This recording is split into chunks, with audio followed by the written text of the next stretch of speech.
तो कैसे आप लोग उम्मीद करता हूँ अच्छे होंगे। अब आज का हमारा टॉपिक ये है कि जो बक्स एन एडवोकेट कैन डू, जो एक अधिवक्ता है वो क्या क्या कार्य कर सकता है अपनी एडवोकेसी के साथ साथ।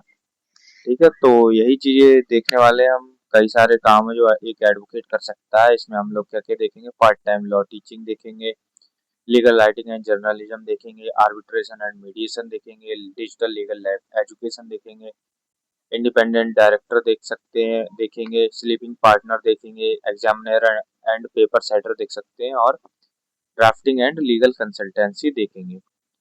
तो हमारा ये पहला जो पॉइंट है वो ये है कि पार्ट टाइम लॉ टीचिंग एक अधिवक्ता कैसे कर सकता है।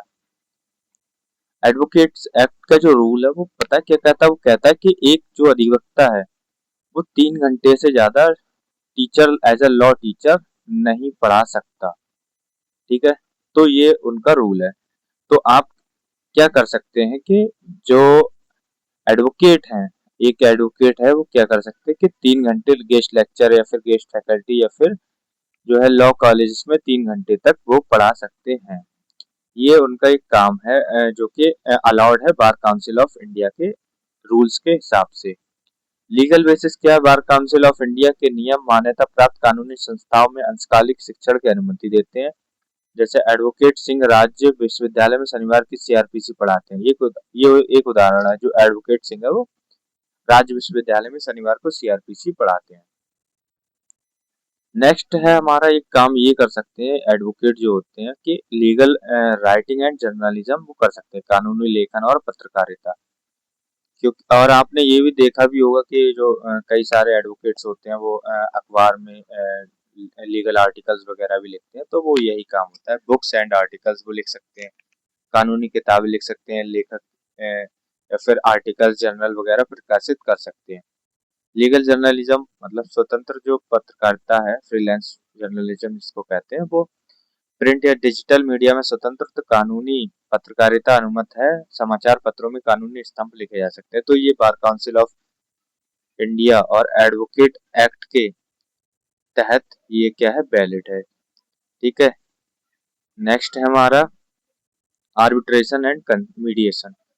ये तो आपको पता ही है, आर्बिट्रेशन एंड कंसिलिएशन एक्ट में जो है उसमें ऑप्शन दिया गया है कि जो एडवोकेट्स होते हैं वो ही मोस्टली मीडिएटर और आर्बिट्रेटर भी होते हैं। और ये जो चीज है वो एडवोकेट एक्ट भी जो है आपको क्या करता है, अलाउ करता है।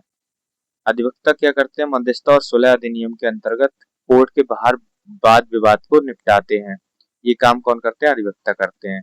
मध्यस्थता कार्य कोर्ट अभ्यास के साथ साथ किया जा सकता है, दोनों के साथ अनुमत है। ठीक है, मीडिएशन और आर्बिट्रेशन जो है आप वकालत के साथ साथ भी कर सकते हैं। अर्निंग पोटेंशियल क्या है, पर केस की फीस आपको मिलती है, तो इसमें आपको फीस की टेंशन नहीं लेनी है बिल्कुल।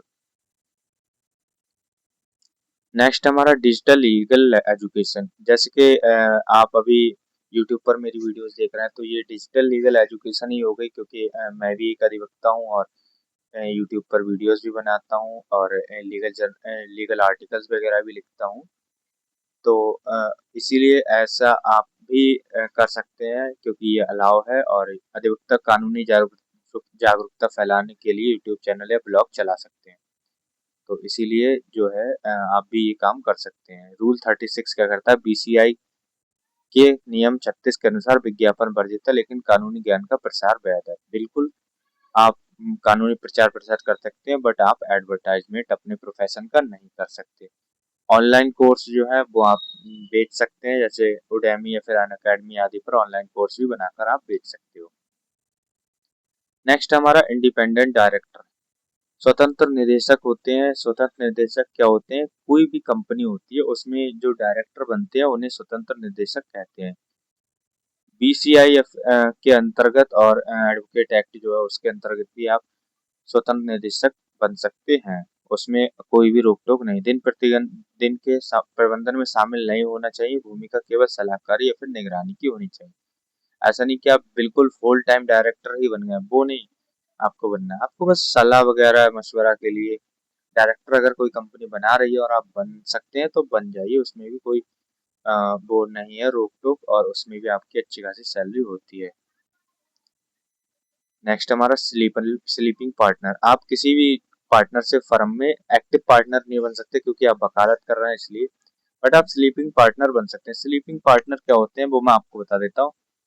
स्लीपिंग पार्टनर वो होते हैं कि सब आप किसी भी कंपनी पार्टनरशिप में डायरेक्टली इन्वॉल्व नहीं होते। आपका उसमें जो है पैसा लगा होता है, आपको प्रॉफिट भी उससे मिलता है, आपको बस आप काम नहीं करते हैं उसमें, आपका पैसा लगा होता है बस, ठीक है। तो और आप उसके ऑडिट वगैरह भी चेक कर सकते हैं, वो सारी डिटेल्स चेक कर सकते हैं, बट क्या चीज अलाउड नहीं, अधिवक्ता अधिवक्ता दुकान शोरूम नहीं चला सकते या व्यवसाय का सक्रिय प्रबंधन नहीं कर सकते। वही चीज है कि आप जो है एक्टिव पार्टनर नहीं बन सकते। इसमें पैसिव इनकम क्या, रियल एस्टेट है, वित्तीय उपकरणों या पारिवारिक व्यवसाय में मूक साझेदारी आमतौर पर अनुमत है। मतलब जो परिवार के आपके फैमिली के जो बिजनेस है उनमें आप साझेदार तो बन ही सकते हैं। नेक्स्ट है हमारा एग्जामिनर एंड पेपर सेट। हाँ, अगर आप एडवोकेट हैं अ, एक अच्छी नॉलेज रखते हैं लॉ के फील्ड में, तो आप क्या कर सकते हैं, जो यूनिवर्सिटीज होती है उनमें आप एग्जामिनर बन सकते हैं, पेपर सेटर बन सकते हैं, जो पेपर सेट करते हैं वो बन सकते हैं आप। ये प्रति कॉपी पेमेंट आपको भुगतान मिलता है, कितनी कॉपी आपने चेक की है या फिर कितनी कॉपीज जो है आपने बनाई है या कितना योगदान दिया है उस हिसाब से। जैसे एडवोकेट सिंह को स्टेट यूनिवर्सिटी ने क्रिमिनल प्रोसीजर कोड की 500 कॉपियां जांचने का काम दिया। वे रात को कोड के बाद यह काम करते हैं, तो फिर उनको क्या मिलेगा, पेमेंट मिलेगा पर कॉपी का। अब हो सकता है पर कॉपी का उनको 10 रुपए का पेमेंट मिले, तो 10 × 500 कम से कम 5,000 रुपए उन्होंने कमा लिया। अब वो कॉपी हो सकता है कि 2 दिन में जांचे या 5 दिन में जांचे, तो उस हिसाब से वो पैसे कमा लेंगे। नेक्स्ट हमारा legal drafting and legal consultancy. ये तो आपको पता ही है, ड्राफ्टिंग तो आपने बहुत सुनी होगी, जैसे कि एडवोकेट्स होते हैं वो कॉन्ट्रैक्ट हो गए, एग्रीमेंट्स हो गए, एमओयूज हो गए, टर्म एंड कंडीशंस हो गई, ये सारी चीजें कंपनीज के लिए और इंडिविजुअल्स के लिए भी ड्राफ्ट करते हैं। और वो क्या पॉलिसी ड्राफ्टिंग कर सकते हैं, ये सारी चीजें भी कर सकते हैं एज अ एडवोकेट, जैसे कि और एडवाइजरी सर्विस भी दे सकते हैं, कंसल्टेंसी अपनी फर्म खोल सकते हैं, कंसल्टेंसी फर्म खोल सकते हैं उसमें। तो वो वहां पर क्या करते हैं कि कंसल्टेंसी के हिसाब से चार्ज लेते हैं। मान लीजिए कि उन्होंने किसी को लीगल एड दी, हेल्प करी या फिर लीगल एडवाइस देते हैं, तो फिर वो क्या करते हैं, उसमें चार्ज करते हैं 5,000 रुपए पर लीगल एडवाइस या फिर 2,000 रुपए पर लीगल एडवाइस, जैसा उनका ओहदा होता है उस हिसाब से वो चार्ज करते हैं। एक एडवोकेट क्या क्या काम नहीं कर सकते वो देखते हैं। अभी तो कर सकते हैं वो देख रहे थे, अब नहीं कर सकते हैं वो देखते हैं। फुल टाइम एम्प्लॉयमेंट बिल्कुल भी वर्जित है, नहीं कर सकते हो आप कोई भी नौकरी वगैरह full time. Active business partner नहीं बन सकते हो आप, अभी मैंने आपको बताया कमीशन ब्रोकरेज, ये काम नहीं कर सकते आप, कमीशन वगैरह ब्रोकरेज वगैरह का काम। तो समरी हमारी ये है कि पार्ट टाइम टीचिंग हो गई, 3 3 घंटे per day, legal writing books हो गई, आर्बिट्रेशन मीडिएशन हो गया, डिजिटल लीगल एजुकेशन हो गए, एजुकेटर हो गए या फिर इंडिपेंडेंट डायरेक्टर हो गए, स्लीपिंग पार्टनर हो गए, एग्जामिनर, पेपर सेटर होगा और freelance drafting and legal consultancy आप कर सकते हो एज एन एडवोकेट। बाकी और भी कुछ काम है जो कर सकते हैं, बट ये मोस्टली फेमस काम है तो ये तो कर ही सकते हैं। बाकी मिलते हैं नेक्स्ट वीडियो में किसी और टॉपिक के पास।